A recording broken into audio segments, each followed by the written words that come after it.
सोचिए, 90s का जमाना है, एक मासूम सा बचपन का उपहार जो सिर्फ खुशियां देने के लिए खरीदा गया था। लेकिन क्या हो अगर वही उपहार एक भयानक सपना बन जाए।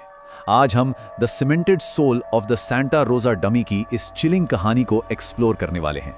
ये एक ऐसे खिलौने की दास्तान है जिसने सच में एक आम से परिवार की जिंदगी में दहशत लाकर रख दी। तो चलिए बिना किसी देरी के इस एक्सप्लेनर में आगे बढ़ते हैं। आगे बढ़ने से पहले एक बहुत ही डार्क और डिस्टर्बिंग सवाल सामने आता है। What does it take to permanently bury a demonic object? मेरा मतलब है, एक शैतानी चीज को हमेशा के लिए दफनाने के लिए आखिर किस हद तक जाना पड़ता है। आज हम यही देखेंगे कि कैसे एक बिल्कुल आम दिखने वाला खिलौना दहशत के एक ऐसे सिलसिले में बदल गया जिसकी कभी किसी ने कल्पना भी नहीं की थी। खैर, कहानी शुरू कहां से होती है? मार्टी नाम की एक छोटी बच्ची से। 90s के दशक की बात है और मार्टी उस वक्त के फेमस वेंट्रिलोक्विस्ट एडगर बर्गन और उनके डमी चार्ली मकार्थी की बहुत बड़ी फैन थी। अब यहाँ एक कंपैरिजन देखिए। एक तरफ एक बच्ची का ये मासूम सा फैसिनेशन है, एक प्यारा सा बिलवेड बर्थडे गिफ्ट है, और दूसरी तरफ उनके घर में आने वाली एक ऐसी हॉरिफिक रियलिटी जो एक कभी ना खत्म होने वाले सपने एक एंड्यूरिंग नाइटमेयर में बदलने वाली थी। ये पूरा सिलसिला शुरू होता है कैलिफोर्निया के सेंटा रोजा के बाहर एक छोटी सी थोड़ी अजीब सी मैजिक शॉप से। एक दिन मार्टी के पिता उस जादू की दुकान में ऐसे ही घूम रहे थे और तभी उनकी नजर एक वेंट्रिलोक्विस्ट डॉल पर पड़ती है। उन्होंने सोचा, अरे मार्टी के बर्थडे के लिए इससे परफेक्ट गिफ्ट क्या हो सकता है। उन्हें इस बात का बिल्कुल अंदाजा नहीं था कि उनका ये छोटा सा फैसला आगे चलकर उनके पूरे परिवार की नींद उड़ाने वाला है। अब यहाँ पर एक बहुत अजीब चीज हुई। जब मार्टी के पिता उस डॉल का पेमेंट कर रहे थे ना, तो उस दुकान के कैशियर ने उन्हें काफी वियर्ड वाइब्स दी और उसने एक अजीब सी वार्निंग भी दी। उसने कहा, You know when you put your hand inside the doll, he's going to come alive. मतलब जब आप इस गुड़िया के अंदर अपना हाथ डालेंगे तो ये जिंदा हो जाएगा। पिता ने सोचा ये बस मैजिक शॉप का कोई सस्ता सा मजाक है, तो वो बस हंसकर आगे बढ़ गए। और जब मार्टी को ये डॉल मिली, वो तो खुशी से पागल हो गई। लेकिन वो खुशी बहुत ज्यादा दिन नहीं टिकने वाली थी, क्योंकि जल्द ही घर में अजीबोगरीब चीजें शुरू हो गईं। अब इस बात को ध्यान से सुनिए। उस गुड़िया का सर बिल्कुल सख्त हार्ड प्लास्टिक का बना था। प्रैक्टिकली स्पीकिंग उसका फिजिकल फॉर्म बदलना लिटरली इम्पॉसिबल था। फिर भी मार्टी ने एक बार नहीं बार बार ये नोटिस किया कि उस गुड़िया के चेहरे के एक्सप्रेशंस बदल रहे हैं। खास तौर पर उसकी वो मुस्कुराहट, दी हार्ड प्लास्टिक स्माइल, वो धीरे धीरे एक अलग ही बहुत ही क्रीपी और डरावने रूप में शिफ्ट हो रही थी। अब डर का ये सिलसिला एक रात में तो नहीं बढ़ा। डे 1 पर शुरुआत हुई उस दुकानदार की ऑमिनस वार्निंग से। फिर कुछ हफ्तों बाद उसकी सख्त मुस्कुराहट का शिफ्ट होना शुरू हुआ। महीने गुजरने पर हालात और खराब हो गए जब आधी रात को घर में अजीब सी पिटर पैटर साउंड आने लगी। और फाइनल डेज तक आते आते तो हद ही हो गई। वो गुड़िया लिटरली लोगों की आवाजें मिमिक करने लगी थी। उनका शक अब एक टेरिफाइंग रियलिटी बन चुका था। रात का सन्नाटा सच में दहशत में तब बदला जब अंधेरे में अजीब सी साउंड सुनाई देने लगी। परिवार को इस पॉइंट पर उस गुड़िया से इतनी बेचैनी होने लगी थी कि वो उसे रात को एक कबर्ड में सिक्योरली लॉक करके रखते थे। बट देन एक रात सबकी नींद खुली लिविंग रूम से आने वाली एक हल्के पिटर पैटर साउंड से। अंधेरे में चलने की आवाज।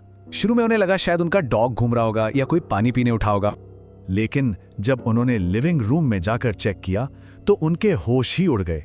वहां कोई इंसान नहीं था, कोई जानवर नहीं था, बल्कि काउच पर it was sitting perfectly still वही गुड़िया बैठी थी।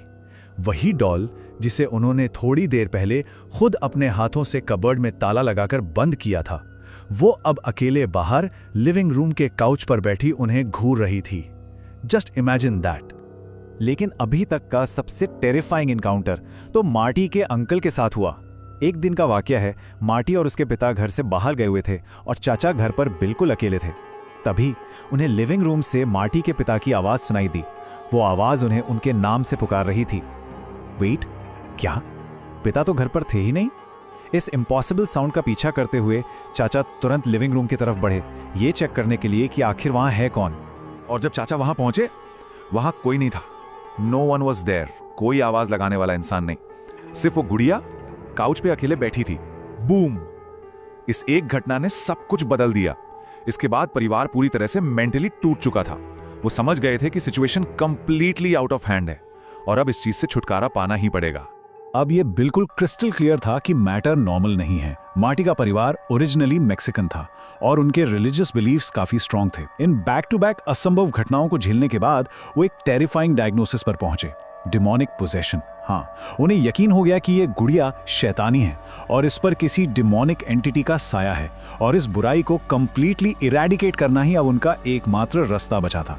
इसके बाद जो प्रोसेस शुरू हुआ वो एसेंशियली एक डेस्परेट परिवार का एक्सट्रीम सर्वाइवल इंस्टिंक्ट था। उन्होंने इस चीज को डिस्ट्रॉय करने के लिए 4 मेजर स्टेप्स उठाए। स्टेप 1, इसे ग्रिल पर जलाना। स्टेप 2, चाकू से काटना। स्टेप 3, डायरेक्टली ट्रैश में फेंकना। और जब कुछ काम नहीं आया तो स्टेप 4, इसे परमानेंटली सीमेंट में दफनाना। आइए देखते हैं कि उनकी इस डिस्पिरेशन का आखिर क्या रिजल्ट निकला। सबसे पहले उन्होंने सोचा कि आग शायद इस एंटिटी को नष्ट कर देगी। उन्होंने डायरेक्टली उस गुड़िया को उठाया और एकदम दहकती हुई ग्रिल पर रख दिया। लेकिन सबसे शॉकिंग बात यह थी कि आग की इतनी इंटेंस हीट के बावजूद उस गुड़िया ने कैच फायर किया ही नहीं, वो जली ही नहीं। It would not go up in flames whatsoever. आग का उस मटेरियल पर जैसे कोई असर ही नहीं हो रहा था। इस एब्सोल्यूट फेलियर ने उनके डर को कई गुना और बढ़ा दिया।